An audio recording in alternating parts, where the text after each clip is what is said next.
Eh bien, tu sais, à la fin de chaque mois, dans n'importe quelle entreprise, surtout dans celles qui vivent grâce à Internet, il se produit toujours le même rituel assez sombre.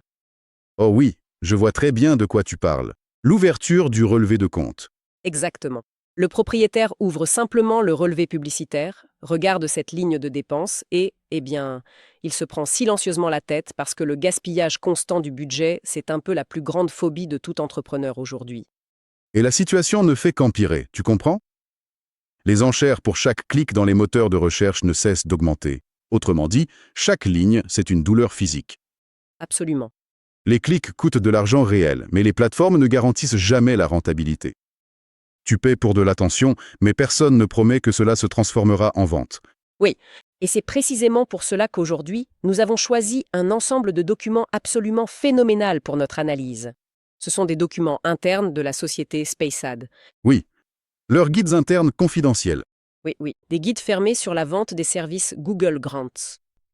Et notre objectif aujourd'hui, c'est de prendre cet outil, qui ressemble à une sorte de magie d'entreprise compliquée, et simplement le disséquer. Exactement. Pour que chacun de nos auditeurs, même s'il n'est pas du tout marketeur, puisse expliquer ce concept à un propriétaire d'entreprise autour d'une tasse de café et conclure immédiatement un accord. Parce que, eh bien, nous jouons ici le rôle de lien intermédiaire. L'objectif est posé de façon très claire. Et honnêtement, les documents avec lesquels nous travaillons changent vraiment la donne. Quel est le principal paradoxe ici? Dans des dizaines de milliers, oui. Exactement. En ce moment même, des entreprises brûlent d'énormes sommes d'argent sans même se douter que Google a un programme qui leur accorde chaque mois, 10 000 dollars pour la publicité. Totalement gratuitement. Oui, gratuitement. Et ce n'est pas une offre ponctuelle. 10 000 dollars chaque mois. Écoute, ça ressemble à un titre de spam, non? C'est vrai, oui. Mais les sources montrent très clairement qu'il s'agit d'une subvention officielle. En tant que personne qui voit ici un potentiel colossal de revenus pour nos partenaires, j'ai envie de sauter de joie, mais je veux comprendre la logique. Toi, en tant que stratège, peux-tu tout expliquer point par point? D'accord? Comment une entreprise commerciale peut-elle légalement obtenir cet argent? Parce qu'une entreprise de l'envergure de Google ne va pas distribuer de l'argent liquide à tout le monde comme ça. Eh bien, pour comprendre cela, il faut aller à la racine du problème. Les entrepreneurs, eux, ils ont peur de tester de nouvelles hypothèses. Tout test comporte un risque, c'est de l'argent réel. Oui, à gauche ou à droite, le budget en prend un coup. Exactement. Et le programme Google Grants résout ce problème en offrant un budget virtuel. Mais les entreprises passent massivement à côté. Tu sais pourquoi? Eh bien, c'est écrit. Pour les organisations à but non lucratif. Oui. Sur la page d'accueil, c'est écrit noir sur blanc, pour les ONG. Le propriétaire d'une agence immobilière regarde cela et se dit « Eh bien, nous ne sommes pas une œuvre de charité. » Et il ferme l'onglet. Et c'est là que la magie de SpaceAd commence. Au lieu d'utiliser des termes compliqués comme optimisation du budget publicitaire, nous offrons simplement aux entreprises la possibilité de, vous savez, stopper les pertes financières. Excellente métaphore. C'est littéralement comme trouver une carte de crédit illimitée pour le marketing, dont quelqu'un d'autre rembourse la dette chaque mois. Et la solution SpaceAd, c'est un sidecar non lucratif ou une remorque. Oui, un sidecar légal. L'architecture fonctionne parfaitement grâce à la transparence. C'est-à-dire qu'ils ouvrent vraiment une ONG. Oui, ils enregistrent officiellement une véritable organisation à but non lucratif à côté de l'entreprise principale. Bien sûr, il y a des exceptions strictes. On ne peut pas ouvrir une ONG pour un casino, la vente d'armes ou de drogue. Oui, c'est logique. Mais pour une entreprise classique et légale, finance, éducation, secteur des services, cette structure se crée sans problème. Et cette ONG a tout à fait le droit de prétendre au budget du moteur de recherche. Ok, ça a l'air génial. Mais écoute, j'ai une question. J'ai toujours été gênée par les moments où le commerce s'immisce trop ouvertement dans la charité. Comprendre. Comment une organisation à but non lucratif censée, je ne sais pas, former ou aider, peut-elle générer des prospects pour une entreprise? Parmi les sources figurait un cas stupéfiant de la Sewa Bank en Inde. Oui. Banque Sewa, c'est une norme. Il s'agit d'une association de femmes travailleuses indépendantes. De la vie générale, il s'agit d'une organisation à but non lucratif classique. Vous allez sur le site web et vous y trouverez un portail éducatif complet. Article court, oui. Ouais. Documents sur les droits des femmes, cours d'éducation financière, valeurs sociales réelles. Pas de spam. Et comment cela se traduit-il en argent? Et comme ceci. L'utilisateur lit un article, par exemple sur la gestion du budget familial, il commence à faire confiance et tout à la fin du contenu, dans la section Services Sewa, la première offre concerne des microcrédits et des dépôts proposés par la Sewa Banque commerciale. Waouh! Autrement dit, la subvention est utilisée pour promouvoir l'article éducatif, tandis que l'association à but non lucratif fonctionne comme un immense générateur gratuit de prospects fidèles pour sa banque. C'est exact. Le trafic froid convertit moins bien et une personne qui a reçu des conseils gratuits est déjà fidèle. Attendez. On dirait presque un code de triche dans un jeu vidéo. Eh bien, d'une certaine manière, c'est le cas. Les modérateurs ne voient-ils pas les liens finaux?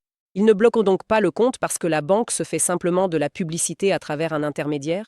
Ici, il est important de comprendre ce que veut le moteur de recherche. Il n'est pas contre le fait que les entreprises gagnent de l'argent. L'objectif principal de la plateforme est de fournir une réponse pertinente et utile à l'utilisateur. Donc c'est le contenu qui compte.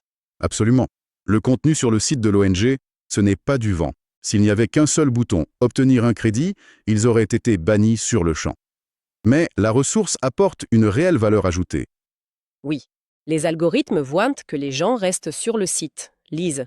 Oui, le temps passé sur le site est élevé, le taux de rebond est faible. Le moteur de recherche est content, il a fourni un bon contenu, l'utilisateur est content, il a résolu son problème et la banque a gagné un client. Toutes les règles sont respectées. Écoute, ça change vraiment la perspective. Mais c'est une chose pour une banque. La finance, là, la confiance est importante.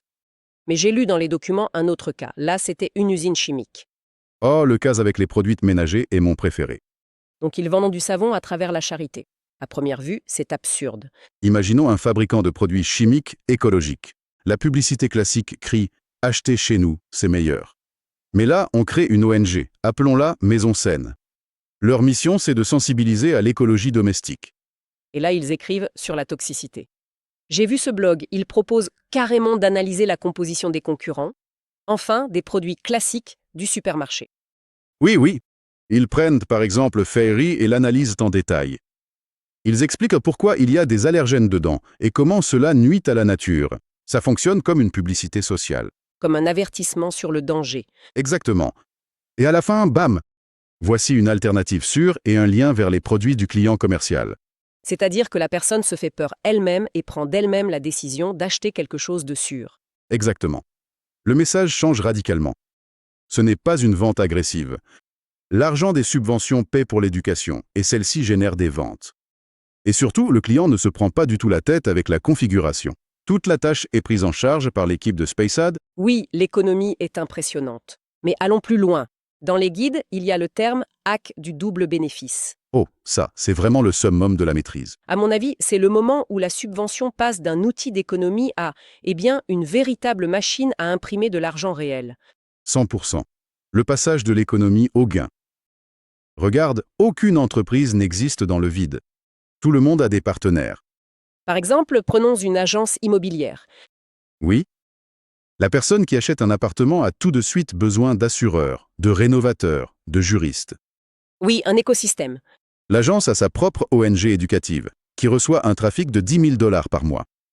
Là-bas se rassemblent des gens qui veulent acheter un logement en ce moment même. C'est un public extrêmement chaud. Sur le marché ouvert, de tels leads coûtent une fortune. Une fortune. Et l'agence le comprend. Il monétise de cette ONG en mettant par exemple des bannières d'assureurs sur le site.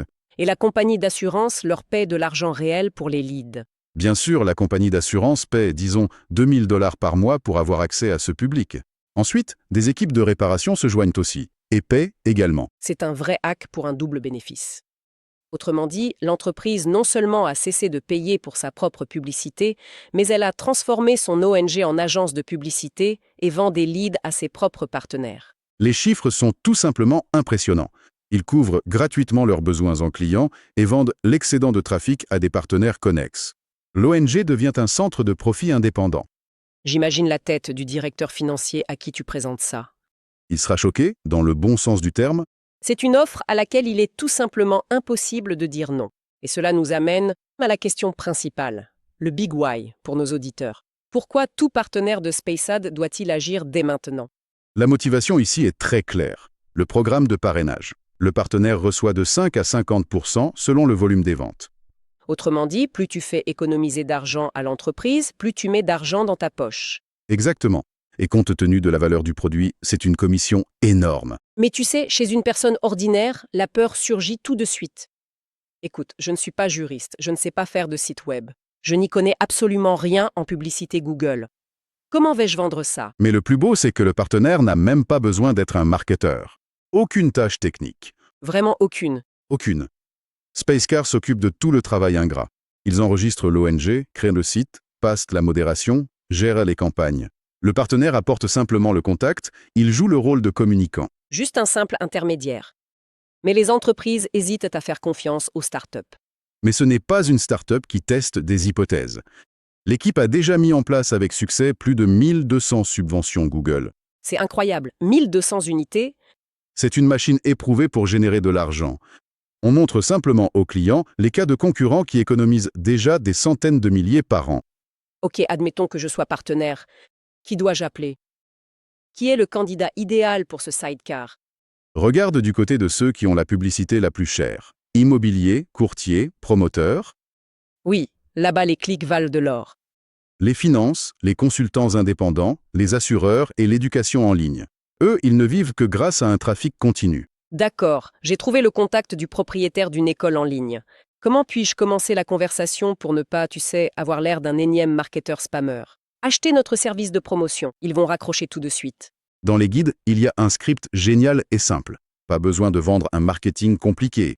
Pose une seule question. Combien dépensez-vous actuellement par mois en publicité sur Internet?